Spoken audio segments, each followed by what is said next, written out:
State laws can affect tourist experiences in different vacation cities. I have lived in quite a few places, but two of my favorite cities are Las Vegas, Nevada, and Hilton Head Island, South Carolina. Before taking a trip, take a moment to understand how state laws can play a role in determining the type of experience there. During this presentation, I will discuss how these vacation destinations were established. How did their state laws affect these cities as they began? What laws did these cities think their tourists need to know? The impact of lights in both places. Also, keep in mind how their state laws change the type of experience tourists have there. And we will see, what if things were a little bit different? Throughout this presentation, you will see how focusing on their individual state laws and choices they made created the cities you know. Las Vegas, Nevada. Nevada state laws have developed the type of vacation spot Las Vegas has become. One of the laws that has impacted its development the most is legalized gambling.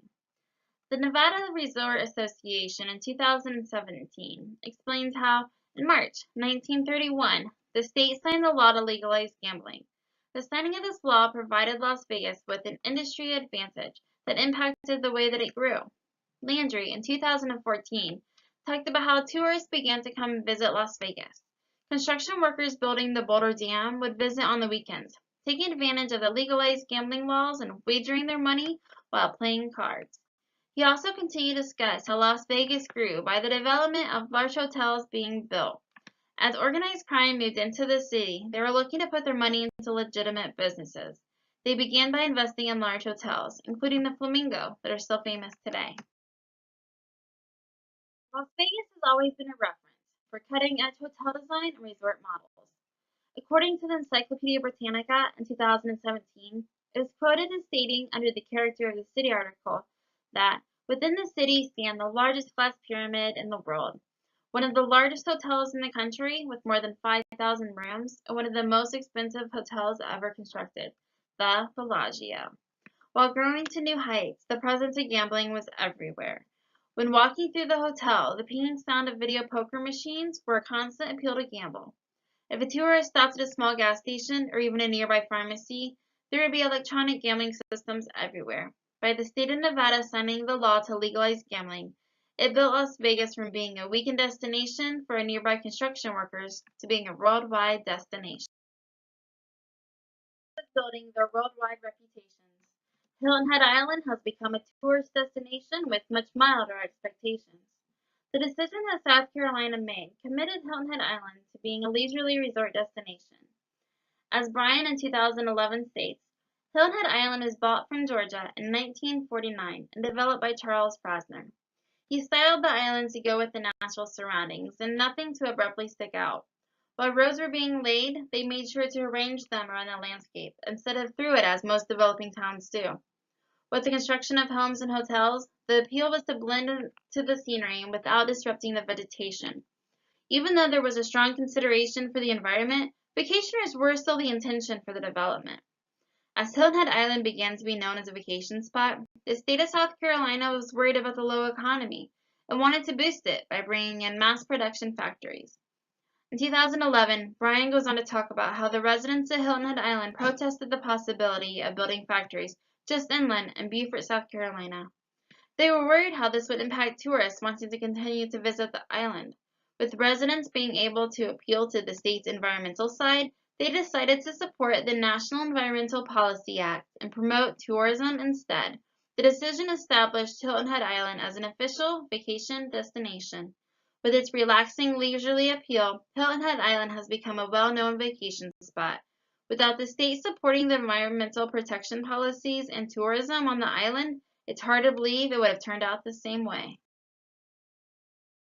Developed in their own way. They each have a set of laws that they want to make sure their tourists know. Las Vegas has a lot of entertainment, but some of it isn't legal in other cities or states. It is known for their alcohol laws. Along with their 24-hour drinking laws, they also allow openly carrying alcohol.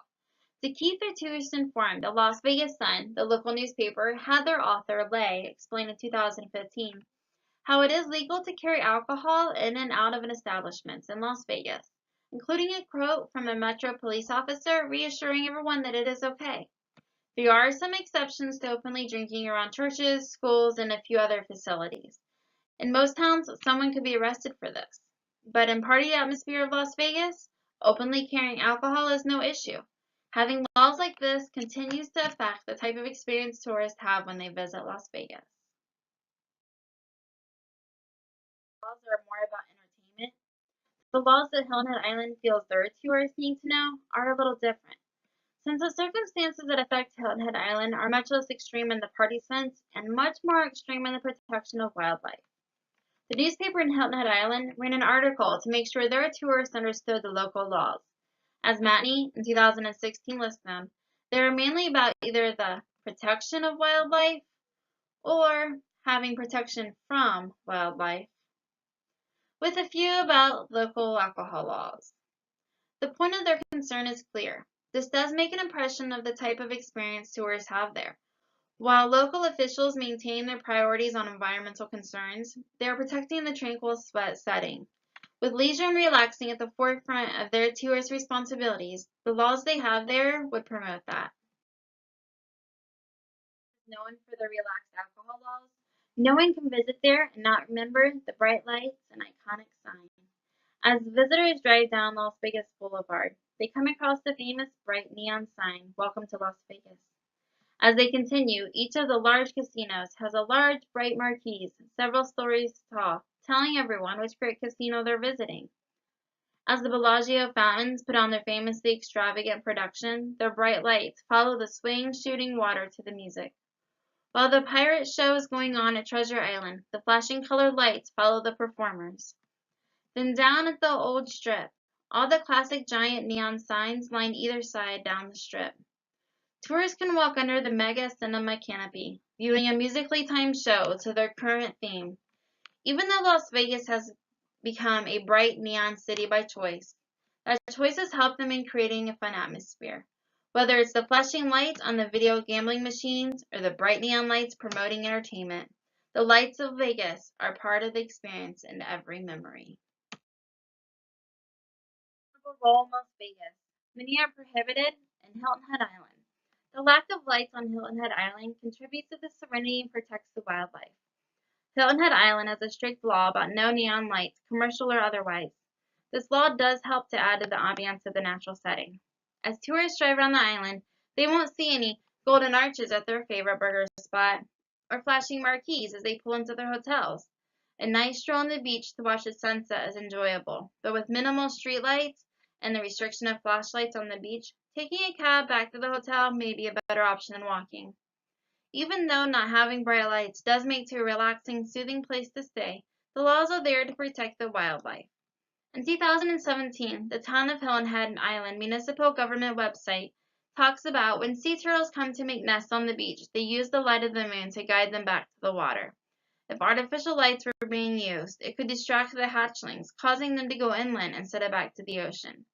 If Hilton Head Island wasn't established with environmental protection under state laws, it could have a serious impression on the wildlife there. The lack of lights does add to the tranquility of the island, but more importantly, they defend the wildlife against the developing world. These laws shows us how each place and their individual state laws and making decisions on how to develop that, those cities have become unique vacation destinations. The laws and regulations that were set many years ago as these cities were breaking ground decided the type of experience that is had there today. Even though both cities use their laws to add to the appeal of their locations, they definitely exhibit extremely different qualities. With Las Vegas promoting legalized gambling and their relaxed alcohol laws, they have made the decision to develop into a world-class location. Hilton Head Island used the state supporting their National Environmental Policy Act and committing to the protection of wildlife. They created a tranquil destination. Their specifics are different, but their point is the same. If either of these cities were established in another state, the experiences there could be dramatically different. Las Vegas, Maine, Hilton Head Island, Ohio. How much different would these cities have turned out?